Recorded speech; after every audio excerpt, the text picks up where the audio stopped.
falar e eu vou fazer a introdução de sempre. Pronto, Ciro, pode estar gravando, né? Já. Bom, então, a introdução para os que não conhecem o Anderson.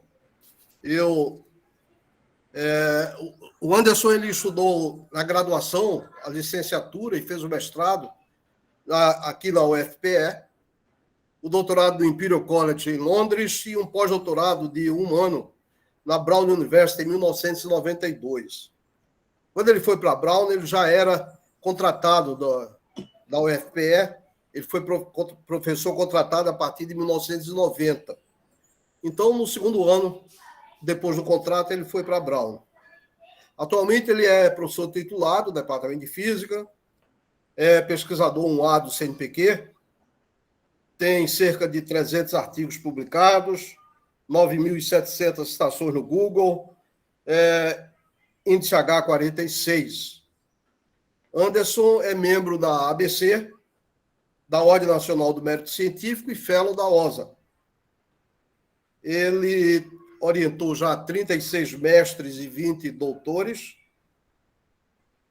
Ele é coordenador atual do INCT de Fotônica. E, como disse o Sérgio, ele não pode parar. Então, ele é membro do conselho da SBPC e membro do conselho da SBF. Aí ele está achando pouco, né? E então está envolvido também aí com coisas do Organização Futura de Ótica e Fotônica do Estado de Pernambuco, então está interagindo com o governo do Estado, com o MCT, e então ele hoje vai falar sobre isso aí. O título da palestra é Ótica e Fotônica no Brasil e em Pernambuco. Então ele deve falar então sobre várias iniciativas que está tomando no sentido de organizar essa área, né? Então, Anderson, ok, Ciro. Bom, obrigado. Vou colocar aqui em tela cheia, então não vejo mais ninguém. Bom, obrigado aí por mais esse convite. E hoje não tem muita ciência para falar, mas tem política científica que é fundamental para que a ciência ande aí direitinho. Então, apesar de que eu não vou falar de ciência, eu gostaria de começar perguntando o que é fotônica. Então, essa é uma palavra que, para nós, ela ainda é conhecida, mas na sociedade ela não é uma palavra ainda tão conhecida, por isso que a gente sempre coloca junto ótica e fotônica. Mas se a gente pedir a opinião do Google, uma delas é assim: quem inventou a fotônica? Então, tem o termo fotônica foi criado por um físico francês, que inclusive foi secretário da Sociedade Francesa de Física, Pierre Grain, em 67, e passou a ser usada depois nos anos 70. Eu vou falar mais do que é fotônica, mas uma das definições bem amplas, né, é a ciência e tecnologia da luz, com ênfase em aplicações. A manipulação da luz num campo muito amplo de física. Como a gente vai ver daqui a pouco, ela é uma tecnologia habilitadora, como a gente chama. Mas se a gente for lá no Google, também tem um site. Se você colocar lá, né, o que é o fóton, ou a história da fotônica, aparece esse site, que é interessante, e ele vai falando, né, a palavra fotônica é derivada da palavra grega phos, que significa luz, e apareceu no final dos anos 60, justamente o Pierre Grain. Outra coisa que a gente, então, destaca nesse texto do cara é que até os anos 2000, início dos anos 2000, 2001, a palavra fotônica era mais associada com telecomunicações, com comunicações ópticas. E aí houve o crash, né, do sistema, houve a bolha nas telecomunicações, nas comunicações ópticas, e outras coisas que se faziam em fotônica, usar laser na indústria, na biologia, na medicina, e sensores, etc., passou a ter uma certa importância. Mas a fotônica, naturalmente, ela é diretamente relacionada à óptica. Era uma palavra mais moderna para as aplicações da óptica. Tiveram palavras antes da fotônica, como eletroóptica, optoeletrônica, mas a fotônica ela veio para ser uma palavra que tem uma certa inspiração na eletrônica. Então, o século XX foi o século da eletrônica, com os elétrons, fazendo tudo que eles fazem, que a gente conhece, mas o século XXI está sendo considerado o século da luz, portanto, a fotônica. E essa ótica moderna, né, a fotônica como ótica moderna, ela está relacionada com coisas de fato mais modernas, a ótica quântica, a eletrônica quântica, e fala também, tem essa conotação, né, das propriedades da luz. Então, a luz aí, agora a gente entende, ela é dual, então ela pode ser, o fóton pode ser partícula ou pode ser onda, você pode interagir com o meio para processar sinais, um monte de aplicações, e essa analogia com eletrônica. Um outro site interessante é esse aqui, que é um site de simetria, né, da área de simetria, da área de altas energias, mas eles olham para o fóton exatamente por esse lado. É uma das partículas fundamentais, naquela tabelinha que mostra as partículas fundamentais, eu esqueci de colocar, o fóton está lá. E ele chama a atenção, ele é uma das partículas fundamentais, ao mesmo tempo que ela é tão comum, é ubíqua, né, está em todo canto, ela é cheia de surpresas. Então, esse é um texto também interessante. Os fótons são ubíquos, eles estão em todo lugar, do ponto de vista de física de partícula, tem tanto que quase que a gente esquece, vai olhar mais aquelas que é difícil de você capturar, de você coletar.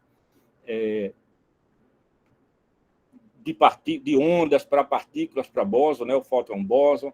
E aí tem toda uma história aqui para quem quiser, né, dar uma olhada nesses sites que são bastante interessantes. Mas, continuando aqui rapidamente para introduzir o que é isso, o que é o fóton, tem uma revista da Option Photonics News, que se vocês botarem Option Photonics News, What's the Photon, etc., essa revista aqui, que eu lembro que eu dei um seminário sobre isso. Eu dei um seminário dizendo o que tinha dentro da revista. A natureza da luz, o que é o fóton,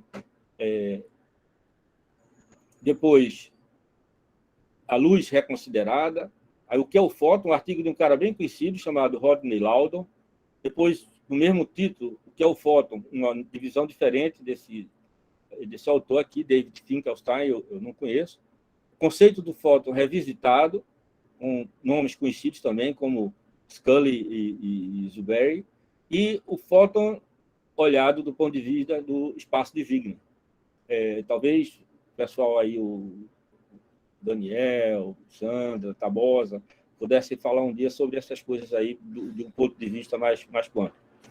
Bom, nesse colóquio, não vamos mais falar de fótons, nada. A minha fonte de fótons é uma caixa preta, vai emitir luz, e essa luz ela faz parte do espectro eletromagnético. A gente vai estar usando mais nessa região aqui do ultravioleta, visível, infravermelho, mas você tem radiação cobrindo toda a gama do espectro eletromagnético.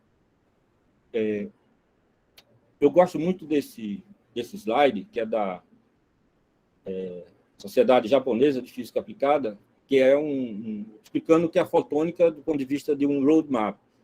É um nicho de atividade, é uma tecnologia habilitadora e é um driving econômico, né? Veja que ele dividiu aqui em aplicações, academia, pesquisa e desenvolvimento, uso prático e o uso na sociedade e na indústria. Todo o ponto de vista da base mesmo, do que a gente faz na academia, vocês veem aqui palavras que a gente já tem usado aqui: non-linear photonics, quantum photonics, attosecond photonics. Você tem palavras como biofotônica, que a gente explora, nanofotônica, e tem a parte que está aqui, dos anos 2030 para frente, há uma nova fotônica que a gente precisa entender o que é isso e está pronto para participar e para interagir nesse tema. Do ponto de vista de pesquisa e desenvolvimento, você vai de pico segundo a ato segundo. Isso aqui, 2010, na realidade, pico segundo era antes, mas do ponto de vista de geração de luz com pulsos curtos, a gente já está aqui em ato segundo, e aí precisa controlar e aplicar. Tá? Então, enquanto que o femtosegundo 10 a menos 12, a gente está aqui em ato segundo 10 a menos 15, a gente já está aqui em 10 a menos 18, e isso já é gerado, a gente tem condições de gerar ato segundo aqui no laboratório do Edilson, por exemplo. Do ponto de vista de uso prático, ultra high capacity e alta velocidade, networks, né? Então, a gente está falando aqui em 5G, né? Em tráfego 5G, o pessoal já está cuidando do 6G.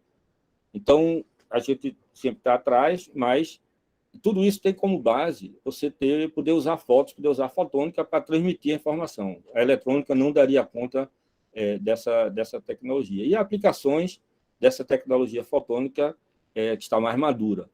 E tudo isso tem que levar para segurança na sociedade, uma sociedade sustentável, conforto, né? Quando a gente fala de conforto, quando a gente fala hoje, por exemplo, em engenharia civil e cuidar de coisas de engenharia civil, casa, etc., você não está mais falando de tijolo, você está falando do conforto de você controlar a iluminação, controlar quanta luz passa pela janela, se entra mais ou menos, quanto você quer que passe de temperatura, e você quer controlar tudo isso do seu celular.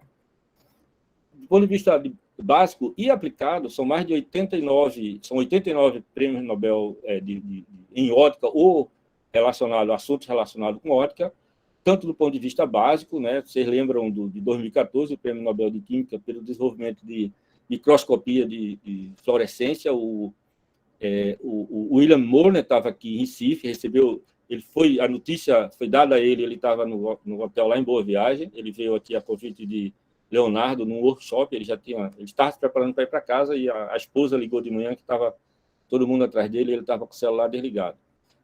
No mesmo ano, na área de física, ganhou o Nakamura, o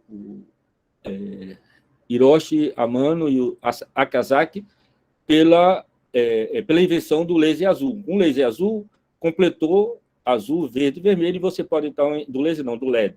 Você pode ter, então, o LED branco. Faltava essa parte aí.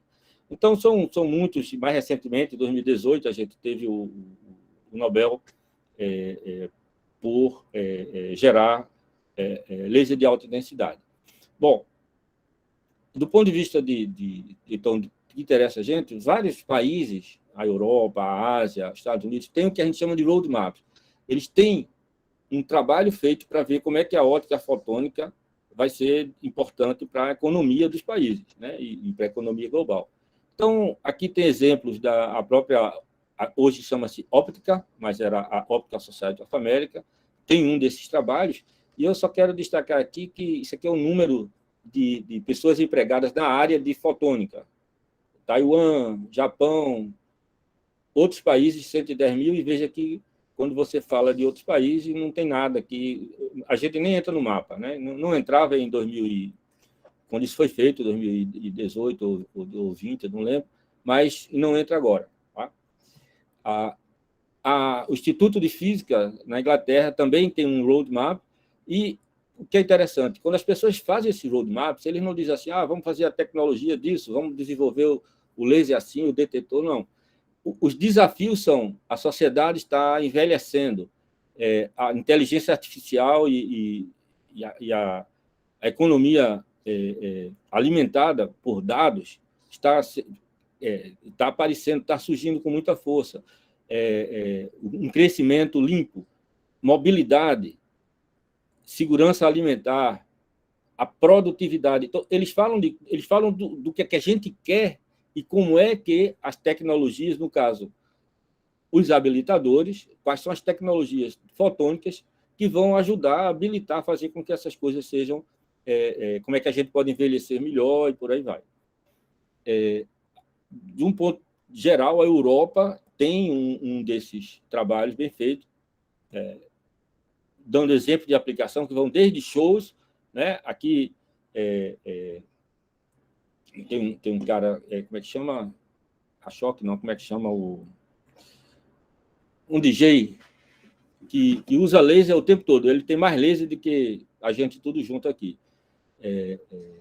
Energia solar, na medicina, artes, agricultura, segurança e na indústria. De novo, fotônica para que a gente tenha um melhor cuidado de saúde, para que a gente possa monitorar campo, água, etc. Emissão zero, menos perdas, qualidade de vida no trabalho urbano, tráfego.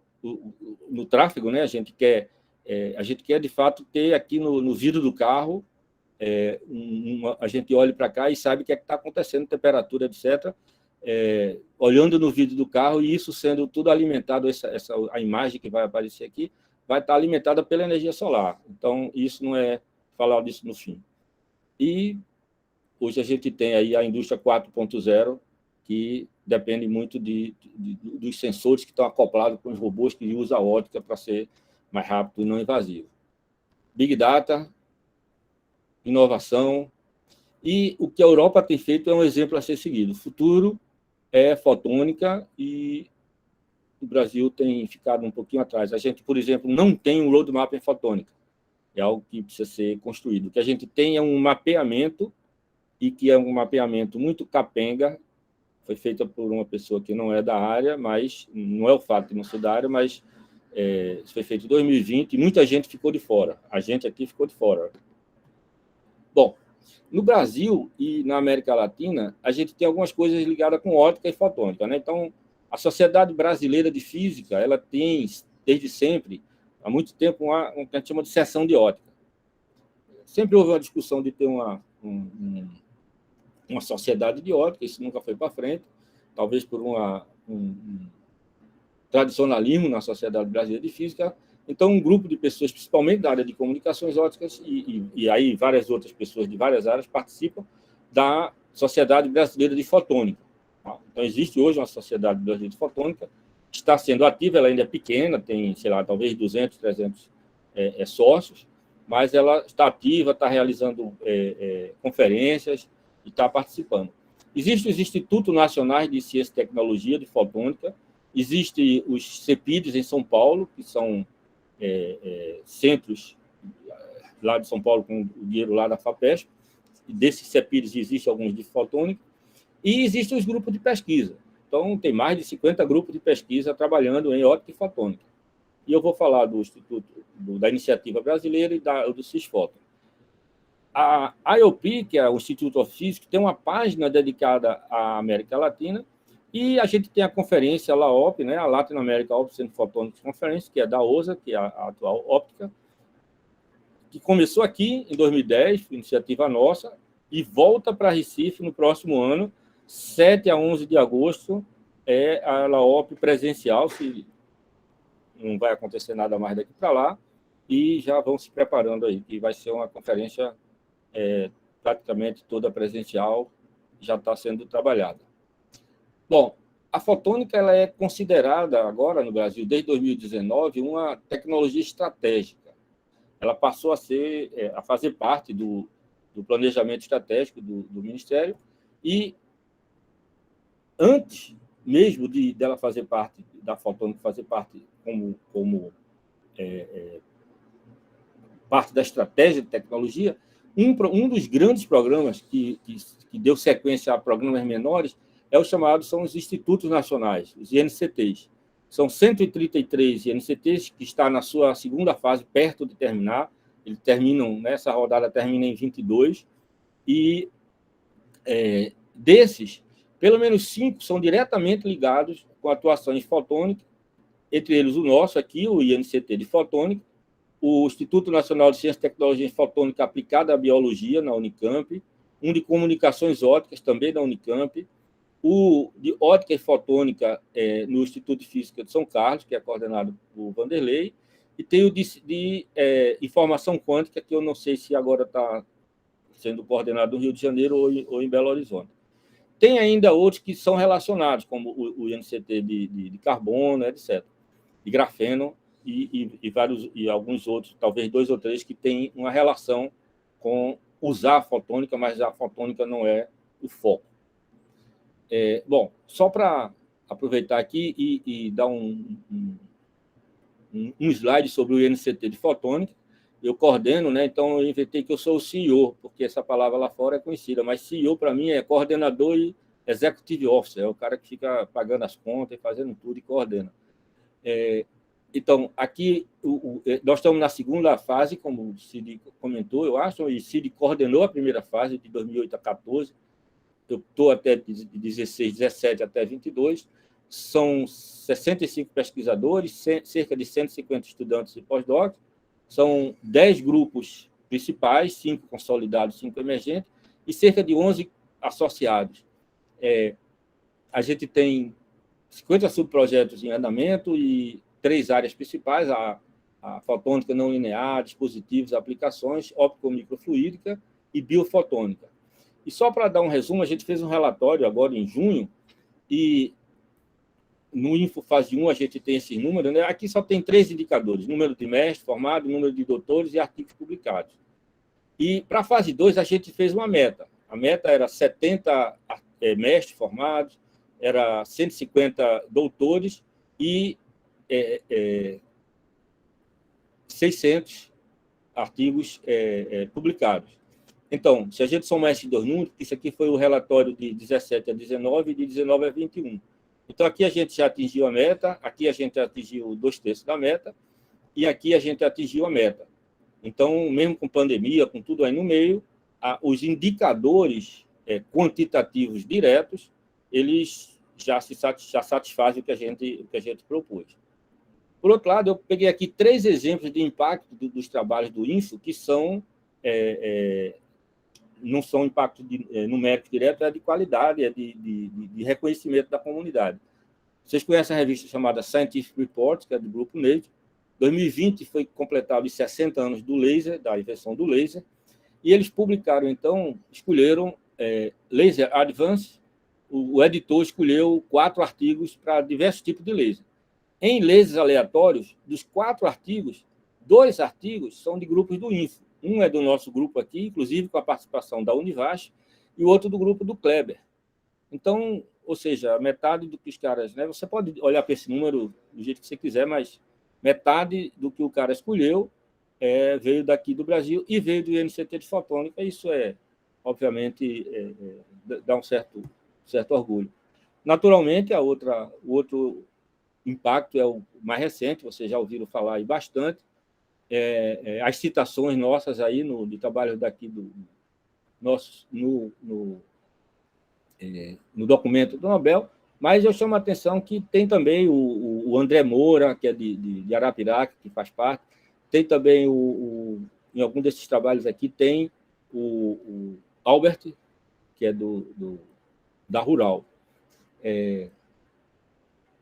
E tem mais uma que eu coloquei aqui, a terceira é a nossa participação no chamado Cisfoto. Então, mais recentemente, e aí é de 19 para cá, foram criados 2 sistemas no Brasil, né, na área de fotônica. O deles chama Iniciativa Brasileira de Fotônica, e a outra é o Sistema Nacional de Laboratórios Multiusuários em Fotônica, tá, que foram criados em 19 e começam a acontecer agora. Antes de falar um pouquinho mais deles, nós, enquanto país, enquanto parte desse laboratório, também estamos muito envolvidos com os BRICS. Apesar de que tem pouco dinheiro, mas tem muita conversa e cooperação internacional. No BRICS foi criado um Virtual Institute of Photonics. Todos os 4 institutos que estão aqui, né, da área de fotônica fazem parte. A coordenação é do MCTI, e tem a coordenação científica do Paneputz, Roberto Paneputz, que é do CTI, que falou aqui para a gente recentemente. E, 2 semanas atrás, nós tivemos o 3º meeting, que foi na China e foi virtual, e o próximo meeting, no próximo ano, está proposto para ser aqui em Recife. Tá? Então, proposta do próprio MCTI. Bom, queria falar um pouquinho... Como é que eu estou de tempo? Estou bem. Queria falar um pouquinho dessas iniciativas do MCTI nessa área aí dos 2 sistemas que eu falei. Então, para isso, eu vou mostrar para vocês. Vocês estão vendo aí, né, Fernando? Sim, estão vendo, sim. Estão vendo aí. Essa aqui é a apresentação que o Felipe Benucci fez lá no dia do lançamento do Cisfoto, né? Do Sistema Nacional de Laboratórios de Fotônica. Então, eu vou passar aqui e vou só destacar o que é de importância. Então, eu tenho aqui a iniciativa brasileira, ela foi uma portaria de 2021, tem um plano de ação do CITI, e da parte de tecnologias convergentes e habilitadoras. A fotônica, como eu disse, passa a ser uma dessas tecnologias. Deixa eu botar... Deixa eu botar meu lápisinho aqui, que fica melhor. Esse fininho aqui mesmo. Então, está aqui a fotônica. Foi criado um comitê consultivo de fotônica em 2019. Esse comitê tem muitos membros da comunidade científica, eu faço parte do comitê, e o pessoal do MCTI, eles consultam a gente o tempo todo. A gente tem muita reunião e foi construída essa iniciativa. Tudo que foi construído tem a participação do comitê. Foi, então, criado esse Sistema Nacional de Laboratórios. Tem um documento chamado Estudos em Fotônica, tem essas parcerias com o BRICS.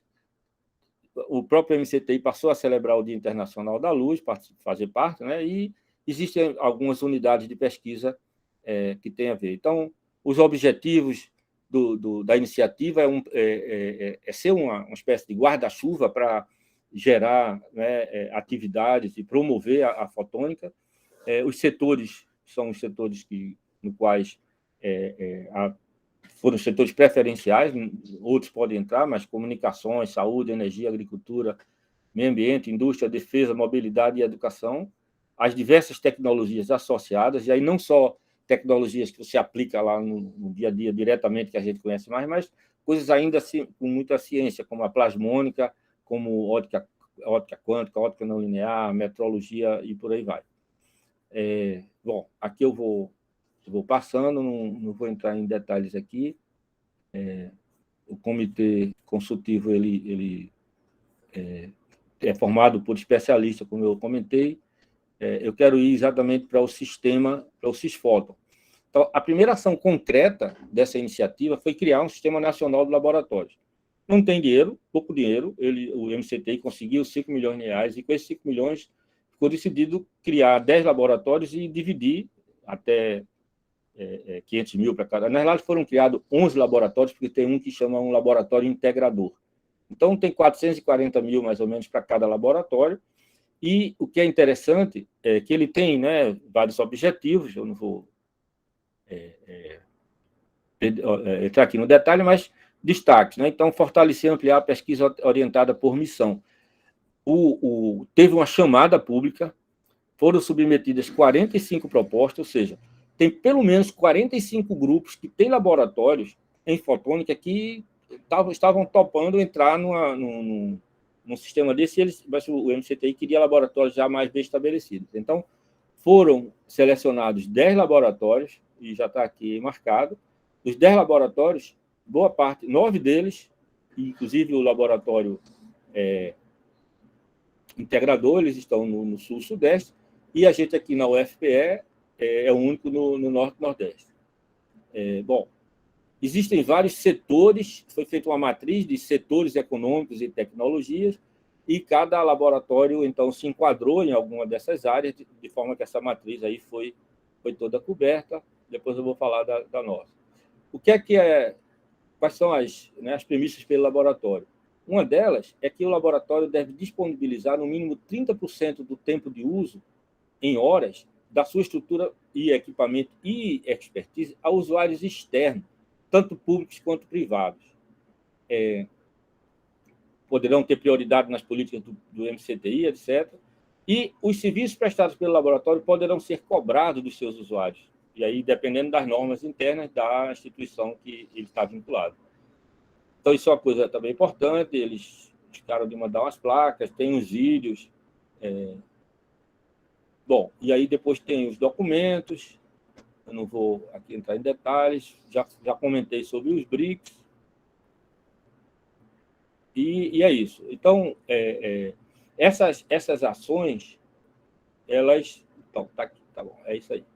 Voltar aqui para a apresentação. Então, essas ações, elas estão no âmbito da iniciativa e do Sistema Nacional de Laboratórios. Então, como é que é o nosso laboratório nisso aqui? Então, como eu já mostrei esse mapa, aqui o laboratório ele é um laboratório que a UFPE que submeteu o projeto. Foi o reitor, óbvio, a gente que fez tudo, montou tudo, etc., mas na hora de submeter, é a pró-reitoria que submete, e o reitor indica o coordenador. Então, ele me indicou, o vice-coordenador é Joaquim, e o nosso laboratório multiusuário chama Fotonet UFPE.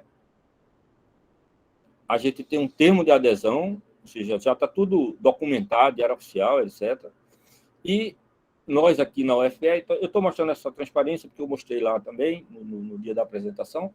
A UFPE ela tem 75 anos, ela tem 3 campos, etc., mas eu estou chamando a atenção para os 7 institutos nacionais que têm sede em Pernambuco, eles estão sediados na UFPE, e um deles é o INFO, é o Instituto Nacional de Fotônica.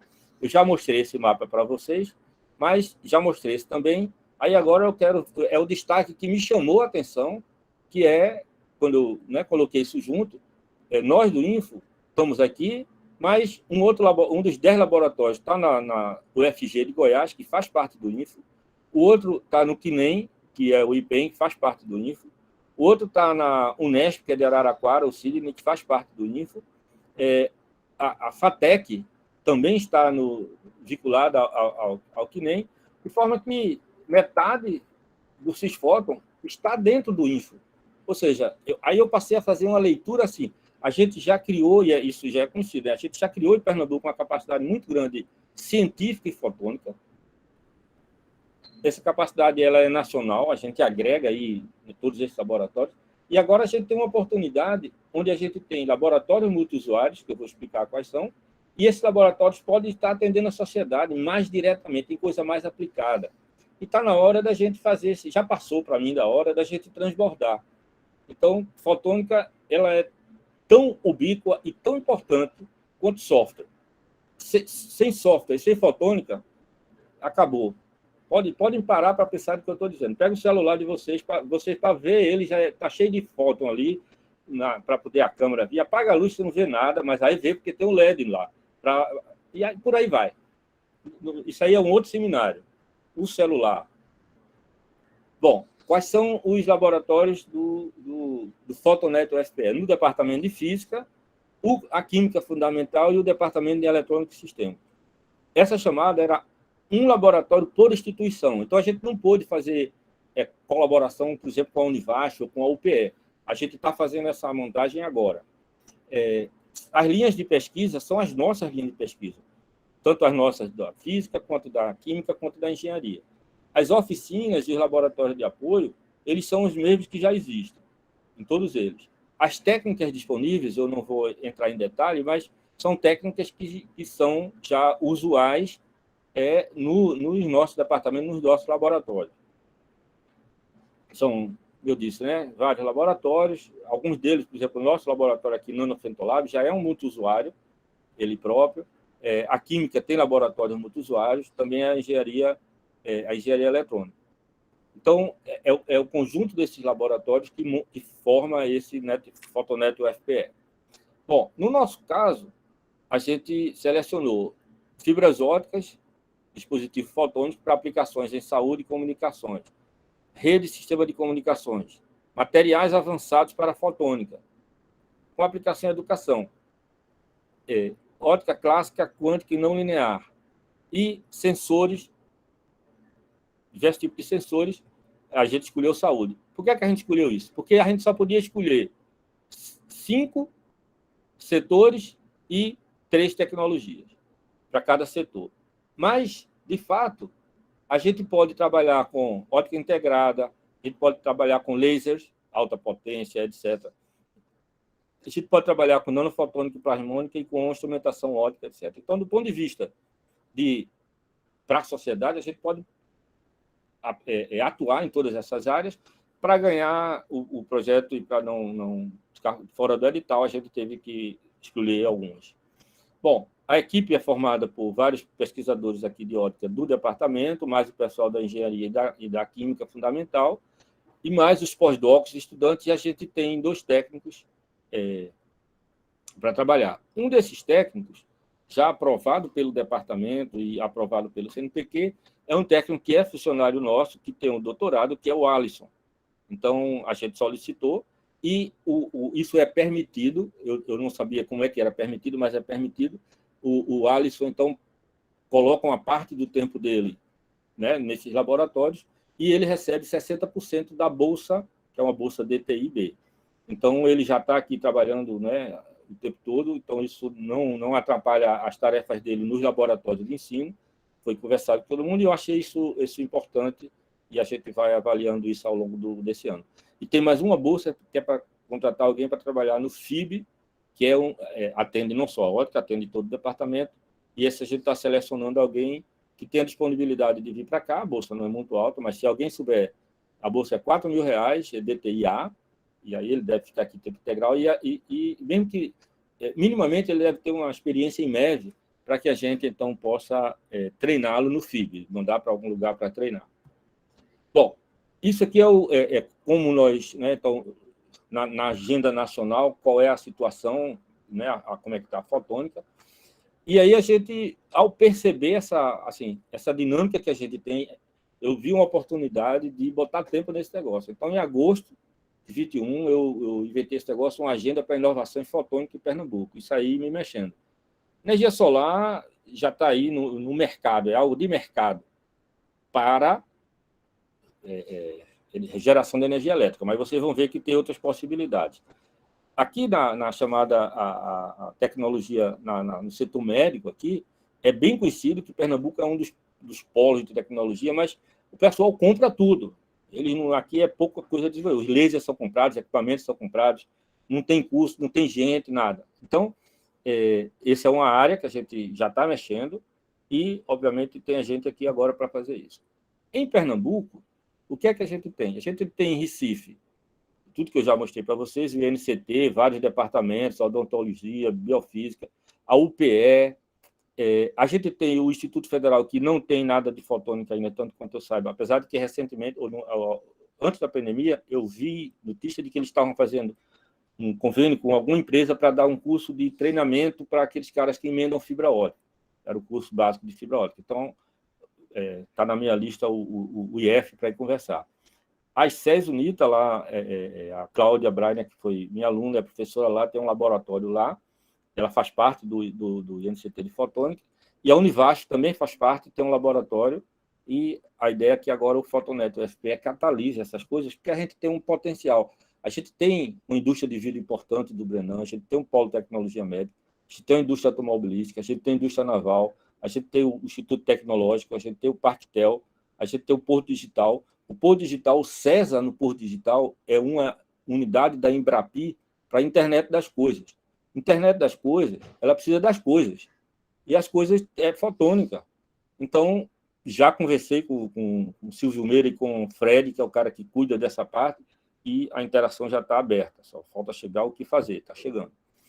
Se a gente olhar para a economia local e regional, não sei se vocês acompanham ou vê propaganda na televisão, o governo botou 5 bilhões para gastar esse ano, principalmente 2022, para a retomada da economia. 5 bilhões do governo é um dinheiro que existe mesmo, não é um negócio que vou pensar e tal, não. Tem mesmo esse dinheiro.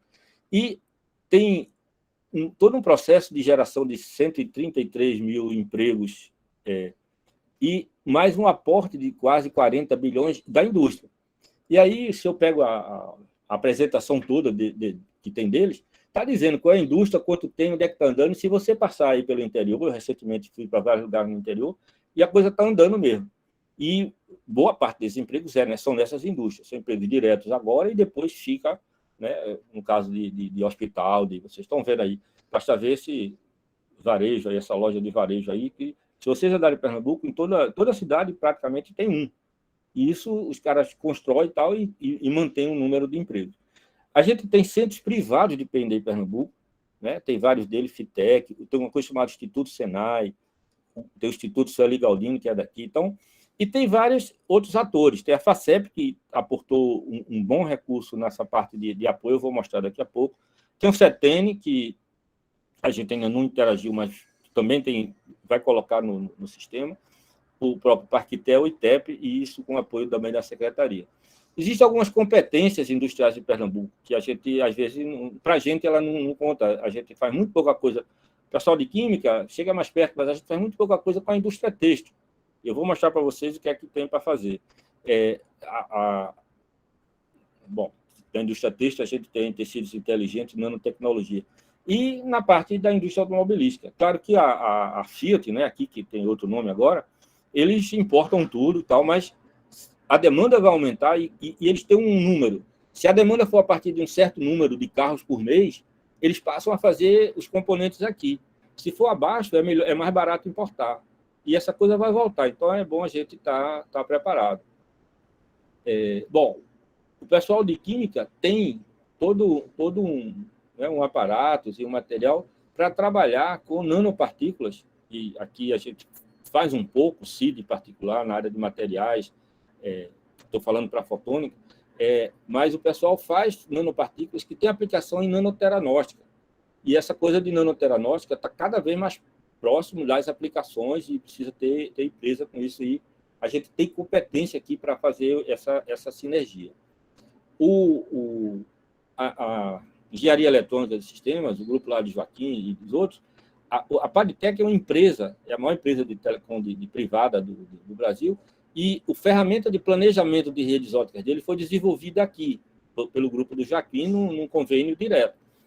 A Chef tem um sensor óptico de descargas em isoladores de linhas de alta tensão, que foi desenvolvido também pelo pessoal de Joaquim, isso fica lá na linha de transmissão e via satélite manda informação para dentro da Chef. Então, tem coisas que são pontuais e que a gente quer usar como exemplo para catalisar mais. A gente fez aqui uma câmara de descontaminação num programa junto com a câmara de descontaminação UVC para aplicação em descontaminação de máscara, num programa com a Optica Society, mas junto com o pessoal do hospital, do HC, tem uma startup sendo criada, eu vou falar daqui a pouco. Bom, dia 21 de outubro passado foi o Dia Mundial da Fotônica. O dia 16 de maio é o Dia Internacional da Luz. São duas datas que a gente agora aproveita para divulgar, celebrar, etc. Então, o que é que eu fiz? Nesse dia 21 de outubro, a gente articulou aqui com vários atores do Estado uma programação onde a gente teve a abertura do reitor, teve o secretário de Ciência e Tecnologia, a FACEP, a gente, o MCTI, representado pelo Felipe, falou sobre a iniciativa, teve o lançamento desse laboratório, do usuário, né, desse nosso laboratório, e teve também o lançamento da Iniciativa Pernambucana de Fotônica. É algo que ainda não está formalizado no papel, mas vai ser formalizado. Mas foram lançadas algumas ações. E uma dessas ações tem a ver com usar a fotônica com coisas de impacto social e impacto econômico, começar a fazer. Então, uma das primeiras ações foi um simpósio sobre reabilitação pós-Covid com técnicas biofotônicas e terapias combinadas. O que é isso?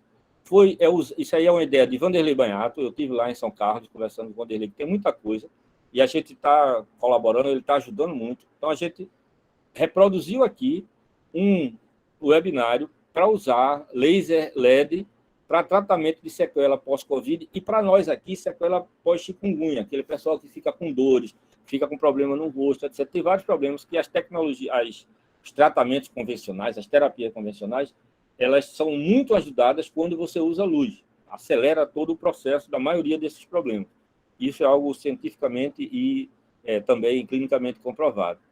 Então, um dos projetos que está em andamento, de fato, eu comprei vários lasers, comprei de projeto meu mesmo, pessoal, vários lasers, e a gente está usando já, né, tá montando tudo isso aí para ter todo um processo de fotobiomodulação e terapias combinadas, com esses protocolos, por vários tipos de laser, que está envolvendo a fisioterapia da nossa fisioterapia, que é muito boa, é aqui pertinho da gente, você chega lá, tem uma clínica para os estudantes, tem uma piscina aquecida para tratamento de recuperação, etc.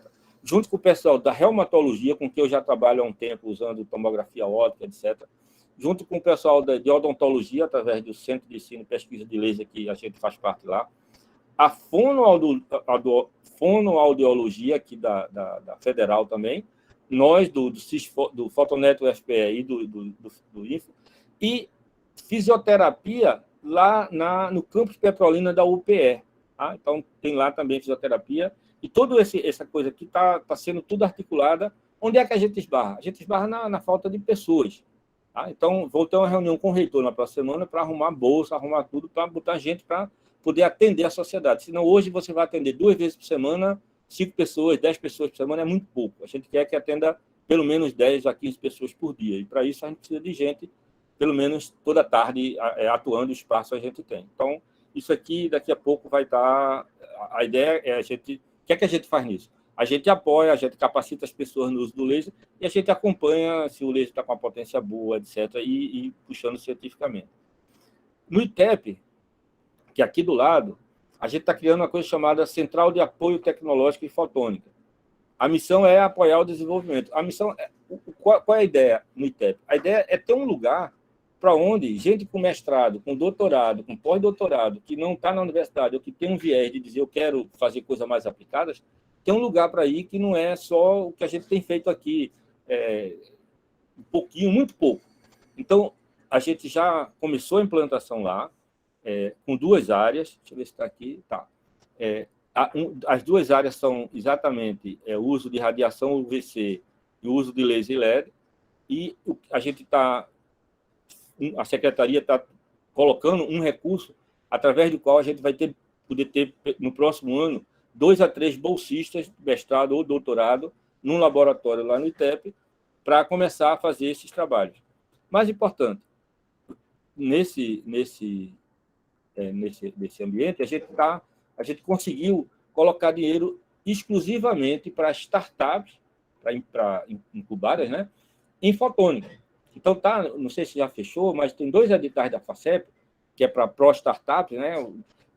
Esses editais agora são baseados em desafios. Então, um desafio é como descontaminar utensílios médicos hospitalares, etc. É justamente aquela coisa da UVC. Como podemos humanizar e tornar mais eficiente o tratamento de paciente com câncer no Vale do São Francisco? De novo, tem coisa para fazer aí com óleo. Por aí vai, hospitais. Na parte de agricultura também. Então, essas startups vão ser localizadas no ITEP e pode também ser na UFPE,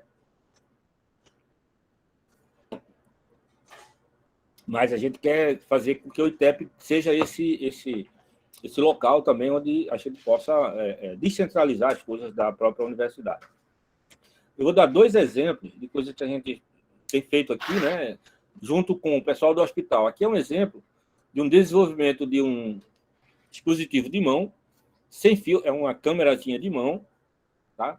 Sem fio, e nessa câmera, acoplada nela, tem um conjunto de LEDs no infravermelho, a câmera vê o infravermelho, e a gente vê a imagem, a fluorescência de um agente de contraste, nesse caso foi indocianina, que é usada em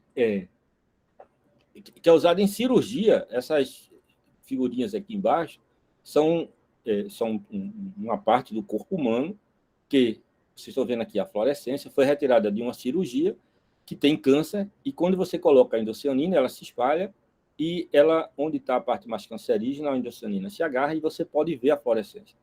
Então, esse aqui foi testado, eu tenho vídeo, eu tenho tudo, esse trabalho está publicado nessa revista International Journal of Gynecology Cancer, e tem uma patente submetida. Esse trabalho, o Thales, que é o médico, é o oncologista, que é cirurgião aqui, faz essas cirurgias. O Avishek Das, que foi o pós-doc indiano que já foi embora, ele fez toda essa parte aqui. E isso aqui já está sendo usado, né, em teste, porque quando ele faz a cirurgia, ele quer saber o quanto espalhou o câncer, até onde ele vai delimitar. E ele faz isso em vivo, ele olha, e essa imagem vai para um celular, que outros médicos vão poder ver, não só no local, mas em qualquer canto. Então, isso aqui já está rodando, e isso virou uma startup. Não sou eu que vou fazer, mas alguém, o Thales está cuidando disso, tem pessoas para fazer uma startup. Aquilo que eu falei da cabine de descontaminação UVC, que foi um projeto internacional, está sendo submetido para uma revista chamada New England Journal of Medicine, chama Catalyst Innovation Care Delivery. E aí foi submetido porque a gente tem tudo isso está pronto. Aqui são, né, algumas dessas cabines. E, de novo, a gente fez essa parte. E aqui também já tem uma empresa, que é um professor lá que é do hospital. Ele está fazendo isso para descontaminação de máscaras. Já fez várias coisas, colocando, inclusive, internet, como vai acompanhar, etc. Então, são exemplos de coisas que a gente tem feito no laboratório. E essas coisas viram paper e acabou. Algumas delas é isso mesmo, vira paper e algum dia vai ser usado. ou pelo cara para citar no Nobel, ou pelo cara para fazer outra coisa científica. Mas algumas delas podem virar produto, não é só o virar produto, é ter um impacto social disso, que é o caso desses dois aqui. Bom, quais são os outros desafios em andamento? Eu visitei a Rio Sol recentemente. Fantástico. Quem conhece lá em Petrolina, tal, vale a pena. Inclusive tem um passeio, eu não fiz não, mas tem um passeio de barco, tal, você paga R$160, direito a comer, ver uva, ver tudo, é uma beleza. O que é que a gente percebeu? Aí é tudo lá, é tudo feito manualmente. Então, ele tem muita terra, então são vários hectares aqui, de forma que ele faz o seguinte, ele tem que ficar acompanhando a uva. Então, acompanhar a uva significa o seguinte, ele quer saber o pH, ele quer saber a cor, ele quer saber várias coisas. Eles têm uma tabela de indicadores. Eles tiram o cacho de uva e levam para o laboratório. É claro, isso funciona e tal, mas que tal botar um senso óptico aqui e olhar a coloração da uva e ver isso todo dia, sem tirar ela do lugar, ver como é que isso acompanha. Isso é uma coisa chamada colorímetro. Tem um aqui, tem uma maletinha aqui que tem um deles. Quer dizer, sempre falta um pouco de chegar junto. Então, isso é algo que a gente vai voltar lá, naturalmente, comer aquele peixe gostoso, testar todos os vinhos deles e fazer essas coisas que vão interessar. E o cara disse o seguinte, olha, isso vai ser muito bom, eu disponibilizo para você, eles têm muitos hectares, centenas, eu disponibilizo 1 hectare para você ficar fazendo o teste que você quiser. Onde você fizer teste, a gente não vai usar essa uva para fazer vinho, ou vai fazer para testar e comparar. Então, vai precisar de gente. Eu vou lá para ver, dizer o que é e tal, tomar vinho e vir embora. Tem que ter estudante para fazer isso e gente que entenda de ótica para fazer essas coisas. Esse outro aqui do lado direito, que eu esqueci de botar, isso tudo aqui tem a ver com sensores ópticos, tá? Esse aqui eu esqueci de colocar, era para ir botando depois. Isso aqui é uma lavanderia de jeans. Vocês sabem esses jeans que a gente tem, a gente usa, né? A maioria vem dali, daquele polo em torno de Caruaru, por ali, redondezas. E tem todo um... Eu visitei uma lavandaria que produz 15 mil peças de jeans por dia. 15 mil. É um treco grande. Mas o que acontece? Esse jeans é lavado, o que acontece com a água? Ela fica azulada. E essa água passa por um tratamento, né? Passa por todo um tratamento, toritama, etc. Passa por todo um tratamento e ela sai já bem mais clara. Mas ainda tem muito resquício. Só que tem um detalhe. Eu visitei e o cara saiu me mostrando lá. Então, o cara me mostrou, tem um senhor lá nessa daqui. Essa daqui é uma das, digamos, top.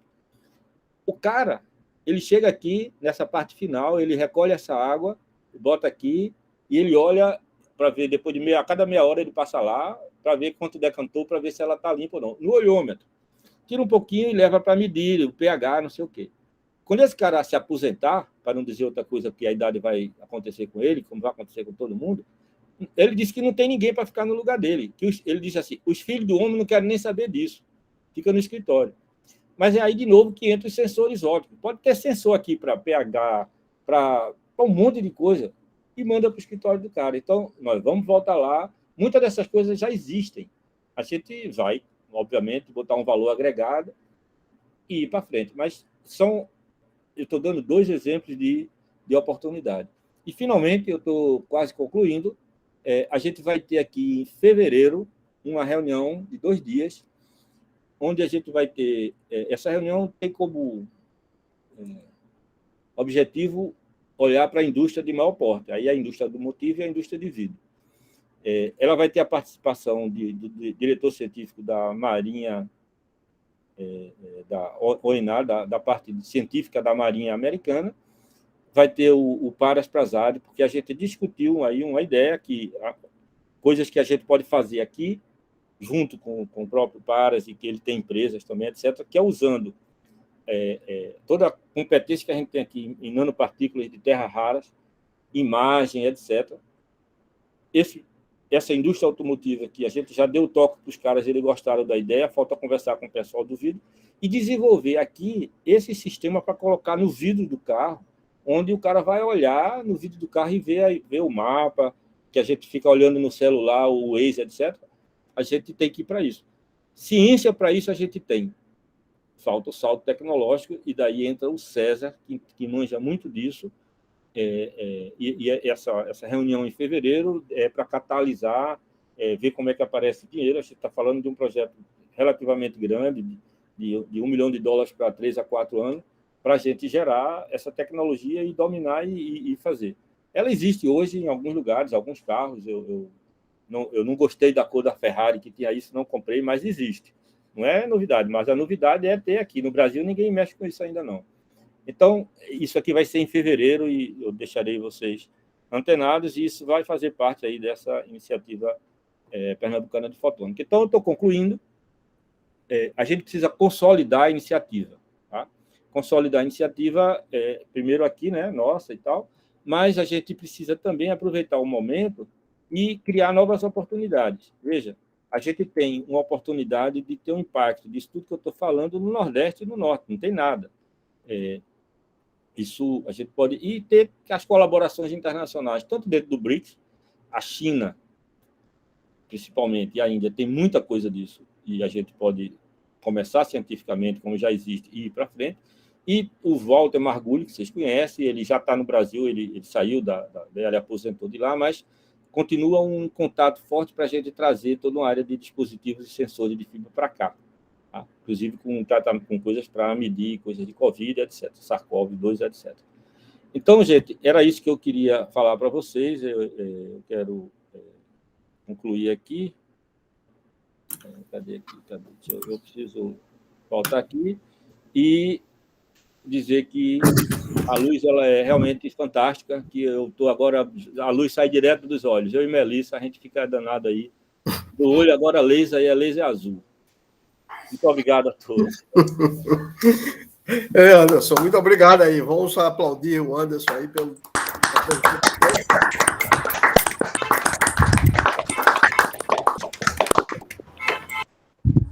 Pronto, aqui à disposição para as perguntas e comentários. Terminei no horário, 5 horas. Exatamente. Perguntas, se não quiser falar, pode colocar no chat, que eu estou vendo. Bem que eu disse que Anderson não para. Eita! Muito bem, Anderson, parabéns. Muita coisa. Alguma pergunta?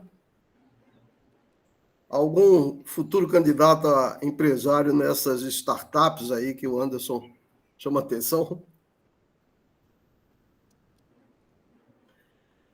Anderson, eu acho que uma coisa que você poderia comentar você passou por cima, né? Mas que não dá para falar de tudo. Ou seja, qual é o estágio que está, por exemplo? E nós temos os laboratórios lá da eletrônica, se você puder falar mais ou menos o que é que eles têm lá, né?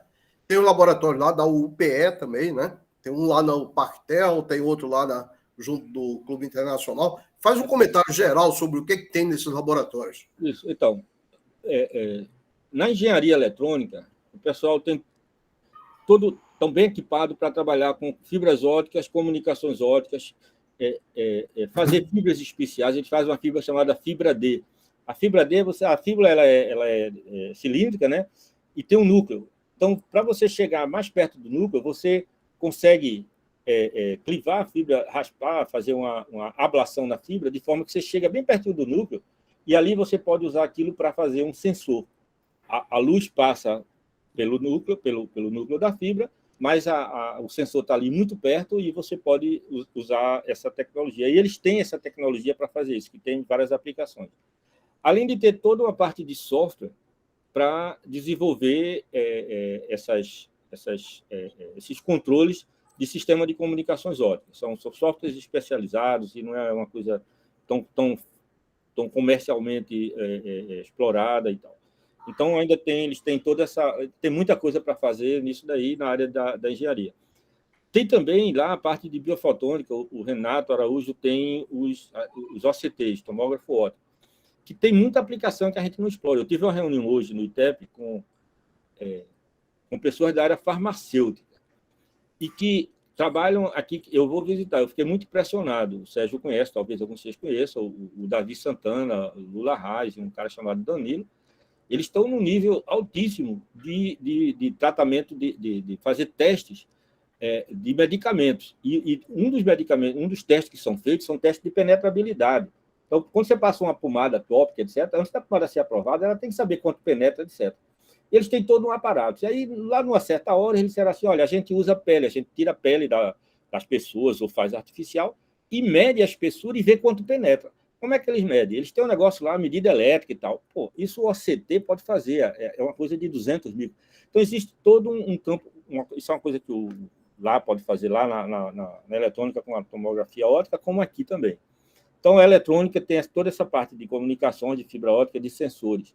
Na química, tem toda a parte de química analítica, nanopartículas, já tem uma central de química analítica e que eles já fazem muita coisa, e a gente vai catalisar a parte de espectroscopia, de fluorescência, etc. Aqui na física, a gente tem algumas dessas coisas de espectroscopia e tem outras que eles não fazem. Por exemplo, a gente tem aqui algo que, para fazer testes, a gente tem um laser de alta potência, alta intensidade, que a gente pode usar para fazer ablação, para fazer fura, etc., para fazer peças muito pequenas. Para fazer protótipo e depois escalar, mostrar a escalabilidade, a gente está pronto para isso. A UPE tem vários equipamentos científicos que podem também ser usados desse ponto de vista, a mesma coisa da Univasf. E a UPE, eles estão no prédio agora lá no Parquetel, que é um prédio que é para fazer inovação, é um prédio chamado disso, né? Eles criaram para isso. Mas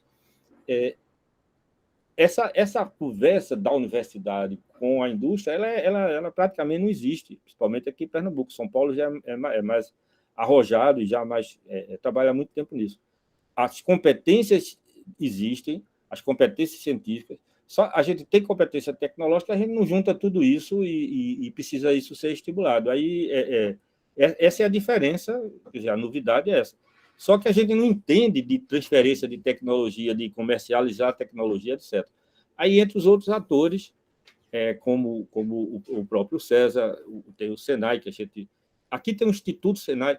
Um desses institutos do Cisfoton, uma dessas instituições, é o Senai, lá de Santa Catarina. E eles trabalham com laser de alta potência, fazendo muita coisa. O Instituto Senai daqui, que existe já há uns 2 ou 3 anos, ele parece que não deslanchou. Mas aí, de novo, o Senai tem dinheiro. Se eu conseguir fazer alguma articulação com eles, a gente cuida das coisas para eles e eles botam dinheiro. Então, são várias possibilidades que existem que a gente tem que explorar e usar as competências e aí desenvolver mais. É outro caminho de achar lugar para as pessoas irem trabalhar e também fazer parceria com empresas que botem dinheiro. Tem uma pergunta de alguém que eu vi subir aí no chat. O Emanuel Pinheiro Santos pergunta se o projeto faz parceria também com as escolas técnicas de Pernambuco. Aqui está no plural, então não é só a escola técnica daqui, não. Não, são várias. Ótima pergunta, porque eu esqueci de comentar. Se eu não botar na transparência, aí eu não vejo, não lembro. Eu visitei recentemente a Fundação... Eu vou responder sua pergunta com uma história longa. Eu visitei recentemente a Fundação Altino Ventura. A Fundação Altino Ventura tem um prédio bem grande aqui perto agora, e eu já os conhecia da época que eu cuidei da educação do Estado, e eles participaram comigo em várias atividades, e eu estive lá para conhecer melhor. E eles têm uma atividade fantástica, certo? E é tudo... não é só oftalmologia, eles têm muita coisa. Então... Espera que tem uma pessoa ainda aqui me atrapalhando. Então, eu estive lá com eles. E aí, nas conversas, o que é que aconteceu? Tem vários equipamentos, tipo tomógrafo óptico e outros equipamentos sofisticados. E tinham umas meninas lá trabalhando nesse equipamento. E eu perguntei, vocês são treinadas? Não, vocês estudaram aonde? Elas, não, a gente não estudou, não. Tem uma pessoa aqui que sabe dos equipamentos que treinou a gente. E aí eu perguntei para a diretora lá, né, a CEO da fundação lá, para a Liana, como é isso? Ela disse, não existe. Então, eu disse, vamos montar um curso de ótica para instrumentação em oftalmologia, em vários tipos. Ela disse, se você fizer isso, a gente entra com todo o treinamento, você pode fazer todo o treinamento aqui, e não tem nada disso no Norte e Nordeste, tem um curso no Sul que não é bem isso, é outra coisa, que eu já fui atrás. E a ideia, então, eu estou conversando com a Secretaria de Educação, para a gente ver qual é a melhor maneira de colocar um curso técnico numa ou mais escolas técnicas, que seria o primeiro curso de ótica para aplicação em oftalmologia ou em outros tipos de equipamentos ópticos que existem por aí, que as pessoas não são treinadas. Não existe esse curso aqui ainda. é melhor fazer nas escolas estaduais do que na federal, porque o processo na federal, no Instituto Federal, é mais complexo. Aqui eles têm uma certa autonomia. Então, isso está sendo trabalhado. Eu já estou com uma ementa do que existe. Aí eu estou indo na Fundação Antônio Ventura adaptar a ementa para lançar o curso no próximo ano. Esse curso normalmente leva 2 a 3 anos, depende de como a gente vai fazer. Mas talvez eu faça um curso tipo especialização de menos tempo para formar uma primeira turma e aí depois vira curso normal nas escolas técnicas. Então, obrigado pela pergunta, Manuel, que isso está no radar. Exatamente, atinge um monte de estudantes. E aí, quando você coloca escolas técnicas, está certo. A ideia não é fazer só aqui no Recife, a gente quer fazer em alguns polos. Um curso desse, de ótica básica, eu posso começar a falar de sensor, e essa startup que eu quero que apareça lá em Caruaru, ela seja lá mesmo. Lá existe um local para isso, e a Secretaria de Ciência e Tecnologia criou uma coisa chamada, um programa chamado Espaço 4.0. São espaços físicos que vão ter várias tecnologias de impressora 3D, etc., e, obviamente, eu estou colocando coisa de ótica lá dentro para treinar as pessoas e elas irem para lá e ter curso. Então, mas aí isso aí é um tamanho, não é pequeno, são 22 desses espaços nas regiões de desenvolvimento de Pernambuco. Mas a gente está colocando fotônica em todo lugar. E quando os caras acham ruim, a gente apaga a luz. Aí eles vê que é bom. Anderson, enquanto aparece outra pergunta, eu tenho uma pergunta a fazer. Tem o Luiz Arturo lá e o Diego, que estão envolvidos com fotovoltaicos, né? Isso. Então, fala aí um pouquinho sobre o que eles estão fazendo. Veja, até onde eu sei o que eles estão fazendo na parte de fotovoltaicos é caracterização. Os painéis que existem hoje, eles já vêm aprovados pela Anvisa, pelas empresas, e o que eles fazem, principalmente o Luiz Arturo, é fazer desenvolvimentos, digamos, mais científicos de melhorias de eficiência nas células fotovoltaicas. Eu participei com ele, um aluno dele, a gente tem 2 artigos publicados juntos, onde a gente usou nanopartículas, utilizando uma parte da energia solar, uma parte do espectro solar que é pouco absorvido pelo silício, para dar um enhancement. Então, a gente viu enhancement de alguns %, isso, né, ele tem todo equipamento para fazer isso em laboratório. Só que a gente faz isso num pedacinho de vidro de 1 centímetro por 2 centímetros. Então, essa coisa de escalar isso e fazer mais coisas é uma coisa que não dá outro paper, mas dá uma startup dizer, eu quero agora fazer numa placa eu quero fazer, sabe aquelas placas solares que ficam junto de telefone nas estradas? Quero pegar uma placa daquela e desenvolver um vidro daquele tamanho, um plano, etc. E aí, com o dopado com o iodo Serra Rara, e fazer um teste de campo. Então, essas coisas, elas cientificamente estão controladas. Esse tipo de coisa que o Luiz Arturo faz, e aí esbarra em ter pouco aluno e tal. Esse salto é que a gente está tentando catalisar. Assim. E a Adriana, lá na Pinça Ótica, também tem. A Adriana, não sei, ela está na parte científica no Info, né? Ela não entrou nesse do laboratório multiusuário, a gente chamou, mas elas estavam com muita coisa, não deu tempo de entrar e ficou para conversar depois. Então, ela está para a gente... Eles, a Univasf, a UPE vão entrar agora num segundo momento. Então, precisa reunir, porque elas têm várias coisas lá que podem ser usadas também. Ok. Mais alguma pergunta? Tem um Daniel Souto. Tem Daniel Souto Maior, Pífano Ferreira. Enorme nome. Muito bom, professor. Vejo um grande empenho da parte de vocês. Gostaria de saber se esse movimento está ocorrendo em todo o país, ou seja, tem massa crítica para ampliar a presença da ciência na sociedade brasileira ou é um evento mais localizado? Veja, Daniel, tem massa crítica, né? Porque você veja, se eu pegar aqui Pernambuco e perguntar aqui, ou for olhar, quem terminou, vamos pegar mestrado e doutorado, e que está ou num pós-doc, ou sem fazer nada, ou procurando concurso, tem um monte de gente. Aí você expande isso para o Brasil, eu estou falando só aqui, aí tem o resto de Pernambuco, tem o Nordeste, tem o Brasil. Então, tem gente, tem massa crítica. O que está acontecendo no Brasil, na fotônica, é isso que eu falei para vocês. O governo, esse governo é problemático. Todos os nomes que eu falei para vocês são pessoas do Ministério que são funcionários de carreira. Então, esses caras sabem que se eles não cuidarem da vida e seguirem o que está acontecendo aí, eles lá na frente estão ferrados. Então, são essas pessoas que a gente gosta de ajudar, porque eles procuram, eles fazem o máximo e vão esbarrar, né, lá em cima. Então, um projeto desse era para ter muito mais dinheiro, não tem. Então, tem um projeto nacional, mas essa iniciativa que eu fiz aqui, ela, que obviamente eu me espelhei na iniciativa brasileira, criei aqui, os outros lugares não estão fazendo uma iniciativa como essa. Mas no Brasil, onde é que tem massa crítica e coisa desenvolvida, principalmente São Carlos e Campinas. Campinas na área de telecom, e porque tem vários outros laboratórios grandes nacionais ao redor.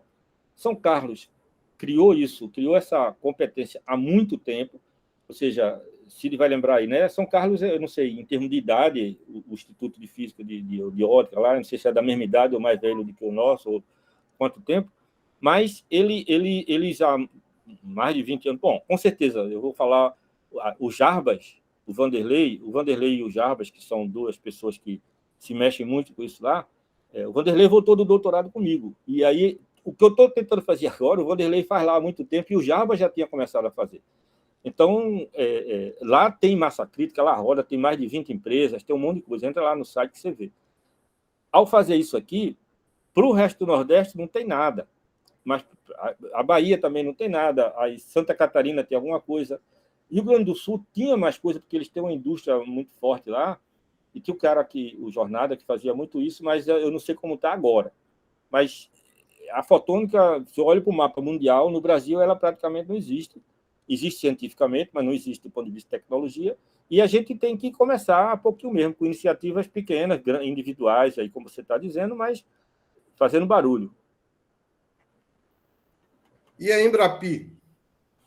A Embrapi, para quem não conhece, vocês conhecem a Embrapa, já ouviram falar, a Embrapa, que é o Centro de Pesquisa de Agricultura, que fez com que a agricultura brasileira estivesse no nível que está hoje.